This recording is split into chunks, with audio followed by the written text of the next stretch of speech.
Module 3, where we're going to discuss security, privacy, compliance, and trust. And then we'll finish out our day with Module 4 on pricing and support. Let's dive into Module 3, where we're going to talk about security, privacy, compliance, and trust. And really, we're going to cover a lot of things, inch deep, mile wide again with this module. We're going to talk about some security services. We're going to talk about the layered approach to security. We're going to talk about governance. We're going to talk about monitoring. We're going to talk about privacy, compliance, and trust, and a little bit of everything in between. So we have a great module for you. As you can tell, I get excited about this because there's some really important topics. But like I mentioned before, this can be a whole topic, a whole class. As a matter of fact, it is. If you really want to become a security expert in Microsoft technology, specifically Azure, take a look at the course AZ500 and it's security in Azure. You basically get 4 to 5 days of all this stuff. So we're going to dig right in, and really we're going to start about a concept around defense in depth. And this shouldn't be new to everybody. Whenever we approach security, we have to approach it at looking at layers of security. We have to start with the physical security. Do we have friendly people at our front desk, or courteous and somewhat unfriendly people at our front desks? Are our buildings secure? Do we have locks? Do we have badges? What's our user ID and password? Do we have security on the perimeter? Do we have security on the inside of the network? And wait, perimeter and network are the same thing? No. Sometimes we are known as hard and crunchy on the outside, but soft and chewy on the inside. But we have to think about this, that we have to assume that hackers are going to try to breach, and if not try to breach, actually breach any one of these layers. So we have to put up all these walls, from perimeter to network to what happens on the actual compute, what about the application, to the data itself, which is where their ultimate goal is. They're trying to get inside there. So we have to think about this in a layered approach to security. And when you start working inside of Azure, the great thing about this, just like we do with compute with shared responsibility, we also have shared security responsibility. And we think about on-prem, you're responsible for all of this. But now when you start looking at the different workloads from IaaS, PaaS, and SaaS, now you get some help. Now you get some security under the covers to help strengthen your security story, to make sure that it's very difficult for the bad folks to get in and take your information or become a part of it. And really, it all starts with the story of the physical security. And when you look at our data centers, they're hard to get into. And if you get a chance to go and give a tour, you definitely want to go tour these facilities. Not everybody gets to do this. And by the way, we're one of the few vendors that let you come in and tour our data centers, but it's all done in a very secure fashion. Bear in mind that everything we put in our data centers is safe and secure and locked behind doors, folks, and that's where you're trusting us as a customer of Azure, looking at those layered approaches. But when we start talking about security after the physical security, what's the area where you have to protect the most?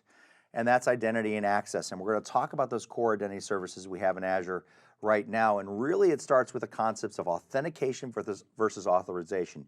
You have to understand the differences between the two. Authentication is simply proving who you are.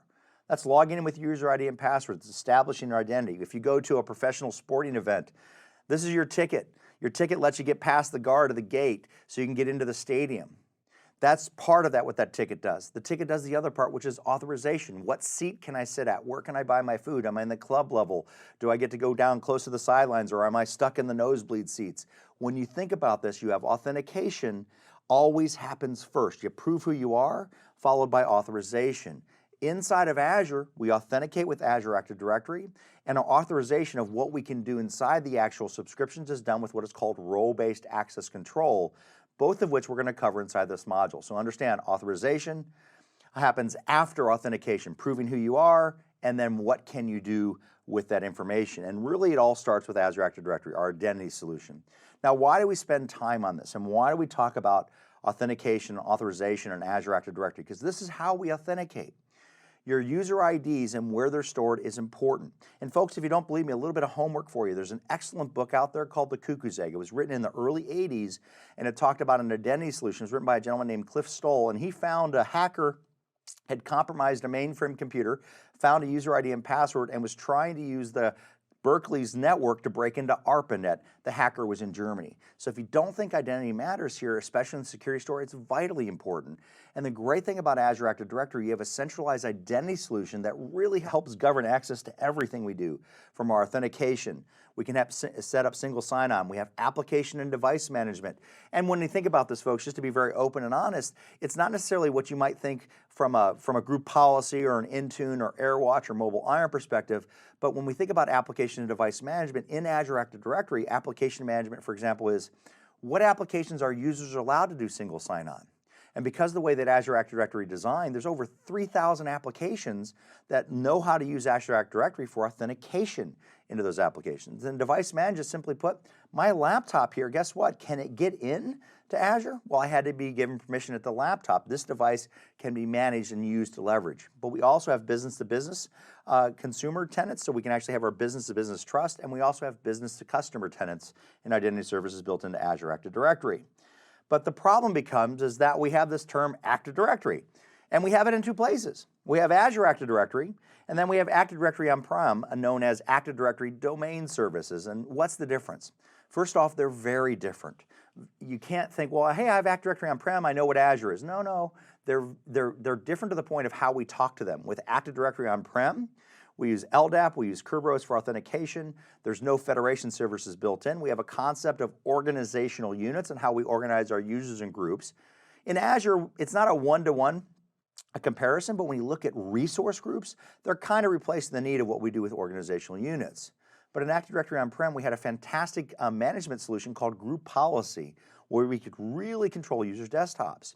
We don't have that in Azure Active Directory. If you want to do group policy-like things, you can use Intune, which is our cloud-based solution for full device and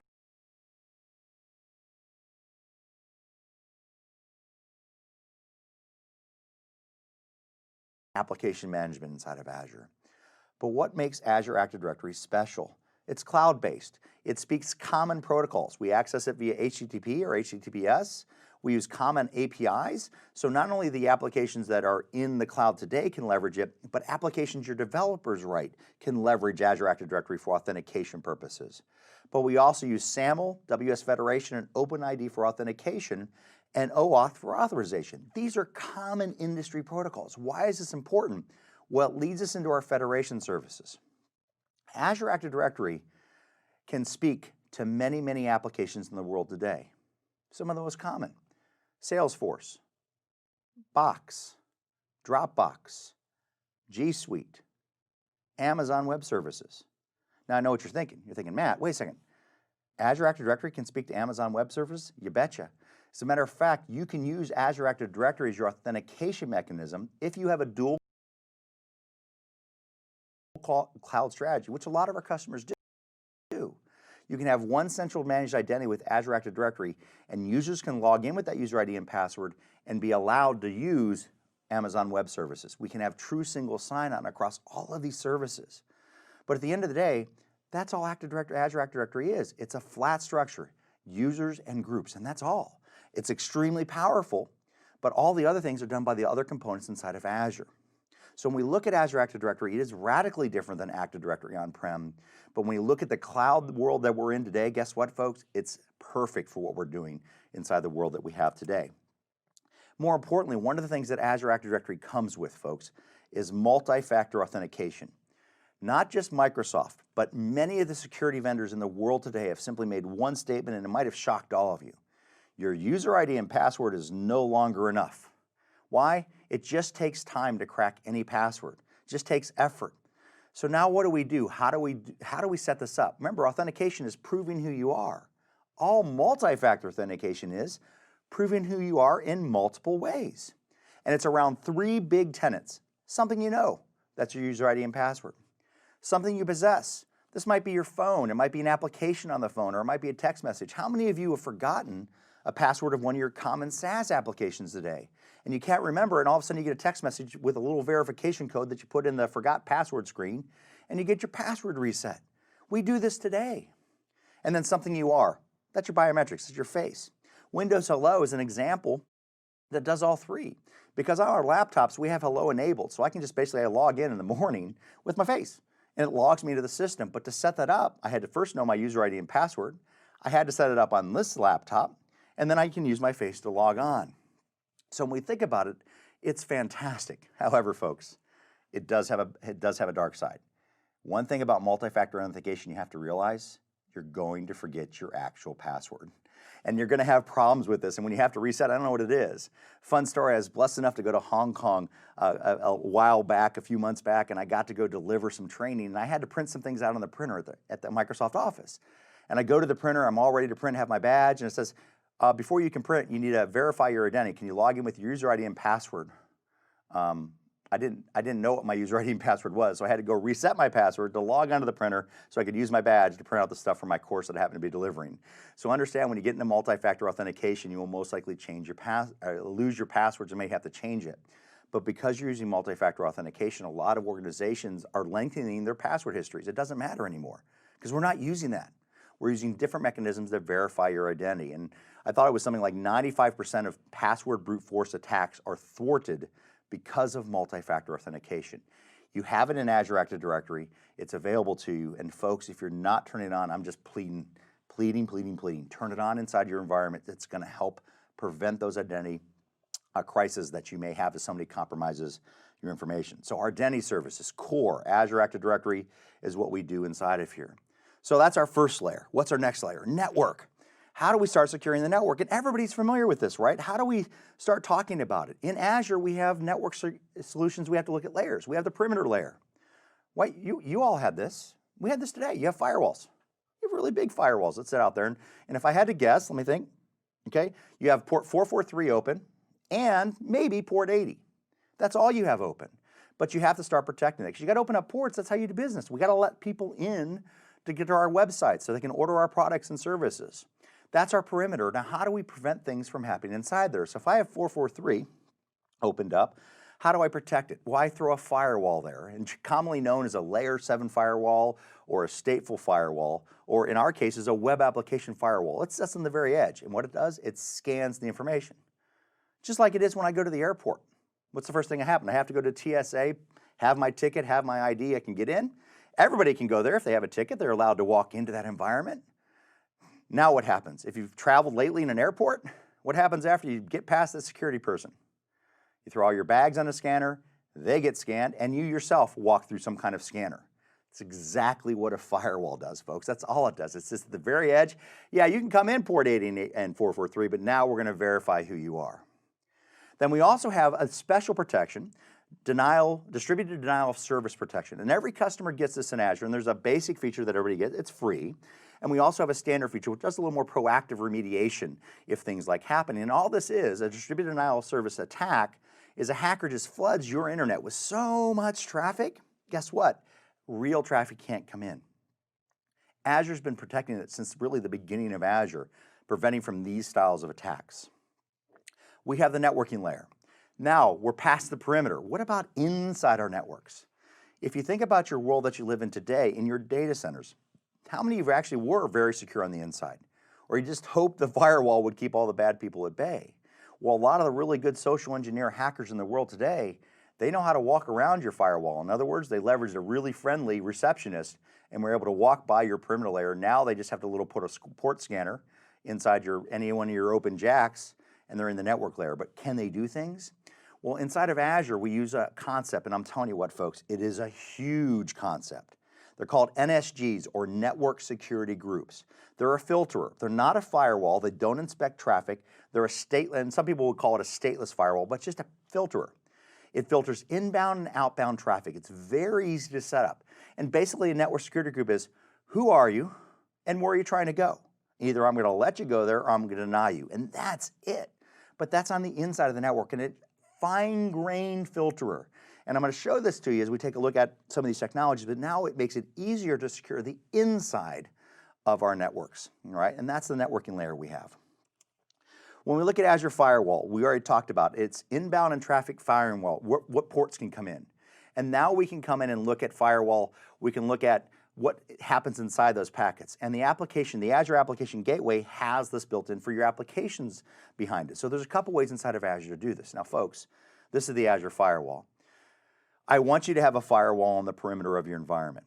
I don't really care which one you use. Use something. We have a lot of common vendors, Palo Alto, F5, just to name a few inside of our marketplace, folks.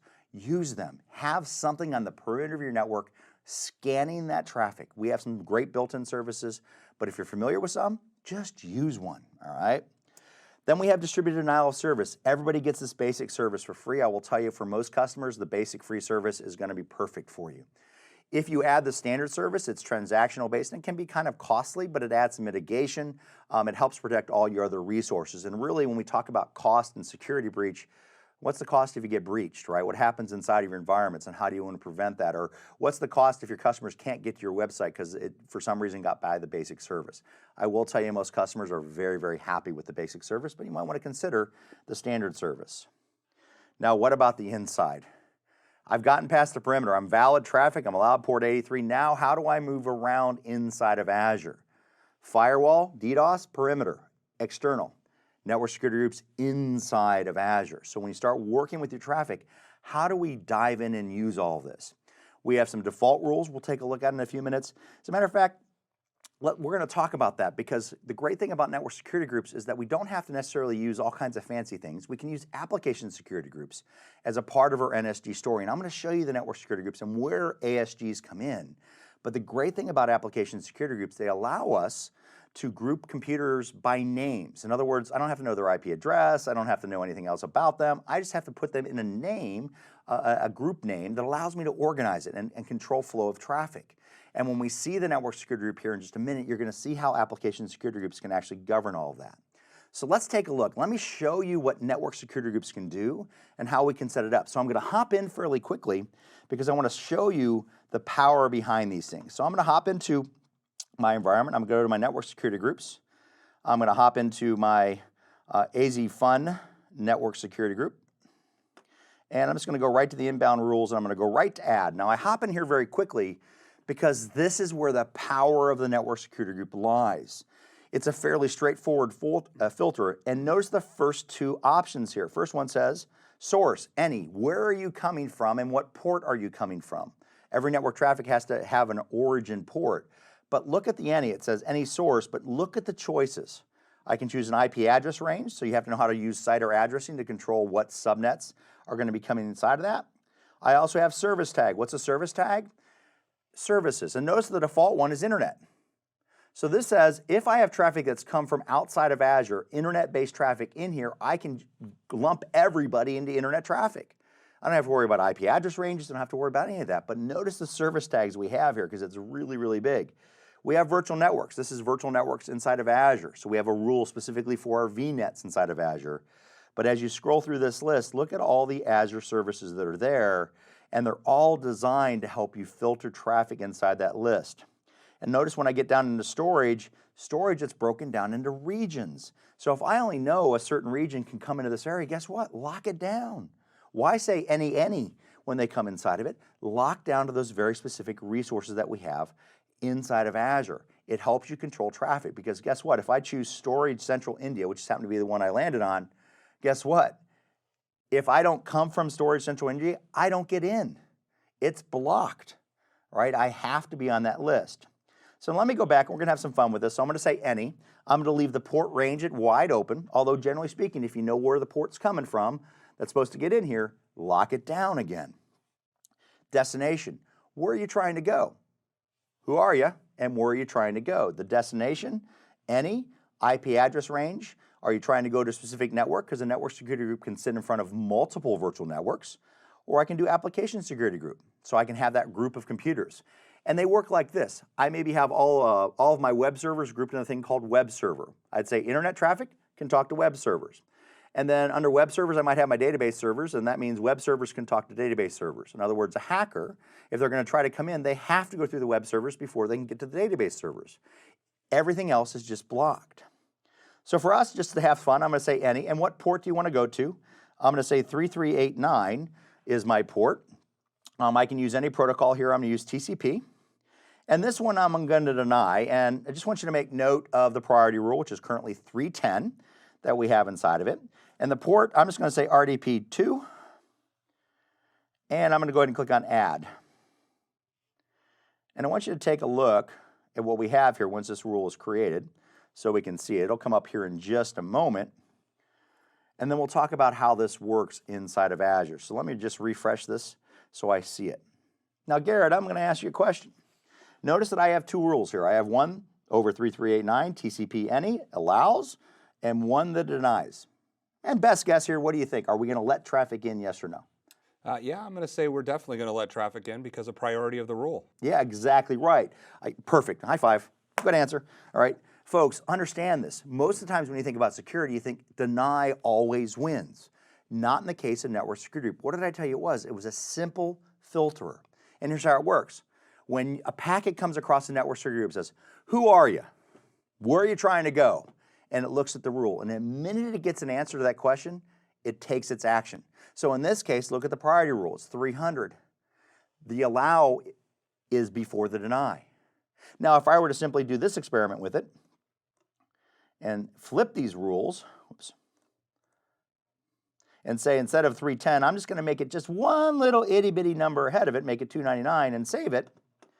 Now I flip the rules. Now denies before allow, and you're exactly right. That priority number matters inside of here. Now that priority is not going to let that traffic in because it hits the deny rule first. And so when you start working with network security groups, it's really important that you understand how these are set up so you can start controlling your network traffic inside. So how do you become hard and crunchy on the inside of your network? My friends, network security group is the answer. And this is just a quick example. You can have rules, priorities from rule priority 100 to priority 4096. So how many rules can you have? A whole bunch of rules inside of here to really govern traffic, to be very, very specific about how this traffic flows inside the environments. Now, one thing I want to show you, and it's a little bit extra, I don't know if it's on the exam, but quite frankly, this is about skilling and teaching you. When you start working with network security groups, my friends, oh crud, how do I get around? How do I work with this? We actually have an amazing tool inside of Azure called the Network Watcher. So let me show you this tool. And if I go into Network Watcher, it's a troubleshooting diagnostic tool. Now, it does a couple really cool things that I want to show you. One is effective security rules, and I'm not going to show you that because in my demo, I don't really have a lot. I would just repeat what you've already seen. But when you start working with a lot of network security groups and you have a lot of flow of traffic between virtual networks, well, what is the rule? I have these rules here, I don't know what's going on. You can run the effective security rules and it's going to tell you what's going to happen. Now, let me show you 3 of my favorite things in this tool, and I just want to give you a quick overview. My first one is topology. Now, Garrett, I don't know about you. I've been asked to do network topology diagrams before. Isn't that a fun way to spend your day, isn't it? It's the most fun. Okay, so what I'm going to say, the sarcasm comes out, right? Sorry. The cool thing about this is that when you have these things, we can do it in Azure very quickly. Now, I'm not going to tell anybody what I'm about ready to show you. And folks, I'm not going to tell any of your bosses either, but watch what happens. So I'm going to say my Windows group, I'm just going to select my AZ Fun group. And notice what happens here in a second. It automatically diagrams my virtual networks that are in that group. And by the way, all those icons are live links. So now I've just diagrammed. You can download it, throw your PowerPoint. I'll tell your bosses, it took you all day to do that. Okay, so it's there, but it's easy to do. So we have that built into Azure. Learn how to use topology, see what's out there. Now we have 2 other tools. When we're on-prem and when we've been troubleshooting, what's the most common tool? We use ping. Hey, can I get there? I just want to send a simple packet and get a response. Inside of Azure, we have its equivalent. It's called IP Flow Verify. So when you start working with network security groups, you have to start to understand how you troubleshoot it. So IP Flow Verify is a way I can essentially do it a ping at the Azure level. So I don't have to worry about diving into the virtual machines, what's the password? Hey, can I get from point A to point B when I have VMs involved? And the other one we have is called Nextop. This is the equivalent of traceroute that we have inside of Azure as well. So folks, I don't know if this is on AZ900. I do know it's on every other exam after that. But from a standpoint, when you start working with network security groups, you have to know how to troubleshoot them. Network Watcher is one of those tools. And it does a whole lot else. I just show you some of my favorite things that are really help you get through that. So understand we have some great tools to secure a network, and we have some great tools to help you troubleshoot that flow. Can I get from point A to B? Did I effective rule? Did it deny me somewhere and I have to go look at it? And when you look at those network security groups, and this is where Garrett figured it out, when I looked at the network security group, if you notice the default rules, the very last rule that's created, and by the way, you can't get rid of the default rules, the very last rule is any, deny. So it basically says, if you come up to the network security group and it doesn't know who you are, it doesn't know where you're trying to go, it hits that last rule, deny. I don't know who you are, see the last rule. But I really want to get in, see the last rule. But please, see the last rule. You're not on the list, you don't get in. All right, and that's why we have those rules there and in place. And pretty much everything that you make in our network security group is an exception to that very last rule, which is deny. I'm just going to allow traffic to come in, or I'm going to deny and create some filters or some uniqueness that are here. I spent a little bit of time, folks. It is one of the biggest concepts we can do inside of Azure, is that's the network security groups. So let's go ahead and switch back in and talk about some of the other great security stuff. I could spend all day in network security groups, but we got some stuff to talk about. Let's talk about some of the other tools and features we have built into Azure. First off, we have Security Center. congratulations, everybody gets a security center at a basic level that's going to help do some analysis. It's a monitoring service that really looks at not only your Azure resources, but your also on-prem resources, and it provides recommendations based on how you configure this. In other words, a lot of people say, well, how would Microsoft secure us? The security center is our answer to that. It helps monitor that environment across both our clouds, our on-prem to see what's going on, and it'll apply your policies as you're provisioning them. So Security Center really helps look at that, but it also does a lot of things around detecting, assessing the issue, diagnosing it, giving you some kind of stabilization recommendations or best practices, and then closing it. They're incident response tools, so how we can find out what's going on in our environment, we can use Security Center to do that. We also have a thing called Key Vault. Now, Garrett, be honest with you. Have you ever forgotten your user ID and password? I've forgotten it many times. Yes, absolutely. Sometimes we forget user ID and passwords. Now, have you ever forgotten your BitLocker key? I don't typically remember my BitLocker key. Yes, that's correct. Yeah, we don't know that, or it's stored in ours. It's stored in part of our Active Directory, although it's changed now. But folks, if you ever call Microsoft and, hey, I forgot my user ID and password, we generally will help you with that. We'll reset you. We can do a password reset for you. But if you call Microsoft and say, I forgot my encryption key, or I forgot my BitLocker key, or I put a little password on my Word document to password protect it, they're going to be sympathetic. They're going to say, I'm sorry, you don't know your key, but we can't help you because we don't know that. So when you get these important secrets, and you get these important things like maybe a shared administrative password, you have to have a place to centralize, store it, and work with it. And this is what we use inside the Key Vault that we can leverage inside of here. So let me show you how this works. Oh, and side note, the Key Vault is also used programmatically. When your developers write code, they're going to want to be able to leverage certificate management, maybe a public and private secret, maybe a key pair, something. They're going to want to leverage it. Developers traditionally don't like to put this in their code. It adds bulk to their code. It adds a lot of extra latency they may not need. The great thing about this, the Key Vault can be accessed via APIs. So now our developers don't have to know the keys and the certificates. They just call the Key Vault whatever endpoints we give it to be able to leverage that. But let me show you an example of how the Key Vault can be used. So Garrett, I have, inside of my environment, I have a virtual machine I have logged on, and I've used Microsoft Azure's backup tool, and I want to recover some information from here. So I'm just going to bring up my backup tool that we have. And if you've never used Azure Backup, it's actually a quite cool tool. It's out of the scope of this class, but it's really, really cool to use and leverage. Now, for those of you looking at the tool, hey, that looks like Windows Backup. Yeah, it is. The only difference is, guess what? It's backing up to Azure. So I want to recover some data. And the first question it's going to ask, where did you actually create the data from? Well, inside of here, I created the data from another server. So it's on another system. First thing it asked me, hey, what's your vault credentials? It's trying to verify my identity of who I am. So I'm going to go ahead and browse for this. I'm going to choose my vault credentials. And it tells me my recovery services vault, my subscriber ID, and all that information. Then it says which server in the vault, and these are all the different systems that I've backed up to this particular environment. It asks me my passphrase. I told you the passphrase before we started. You remember what I told you? I definitely don't remember it. You don't remember, right? No, but didn't you put it in your Key Vault? I did put it in my Key Vault. I saw how to do it. And understand, folks, when you do these types of things, if I don't have this passphrase, guess what I don't get to do? Recover my data. I don't get to bring back that information. So all I did when I created the backup, and this happens when you configure it, it asks you for this passphrase. I can't remember what it is. So what I can do is go into my subscription, go into my Key Vault, and inside my Key Vault, I'll find my one that I have, and I have a couple of keys, and this is called a simple secret. So secrets are great for that common administrative password, that just generic environment, and this particular one is just my this laptop here, and I'll drill into the actual key itself. So this is where the secret's stored. There's the endpoint that I have, and notice it has my secret value. I don't even have to know what it is. I can just simply copy this value, go back to my wizard, paste that in, and now I can begin. The fact that I can get here tells me that it's going to work, and I'll be able to decrypt that data as I recover it. Now, I'm not going to do a full recovery operation, but that's how you might use Key Vault. Understand it's a place we can store those certificates, because unfortunately, anybody who's in the security industry, and a lot of our companies in the world today, have even turned down the government. Hey, do you have that key? Like, no, we don't have it. We don't know what it is. That's part of that shared responsibility. You have to know what those secrets are. The great thing about it, inside of Azure, you can leverage your Key Vaults for that. Now I know what you're thinking. Matt, wait a second. What if I forget my global administrative user ID and password for Azure, where my Key Vault key is, and I can't get to it? you can actually call Microsoft and get those global administrative passwords reset. Now, it's not as simple as like Garrett can't call your company and say, hey, I'm Garrett, I want to get your password. It doesn't work that way. There's a lot of vetting that goes on when a global administrative password has to be reset.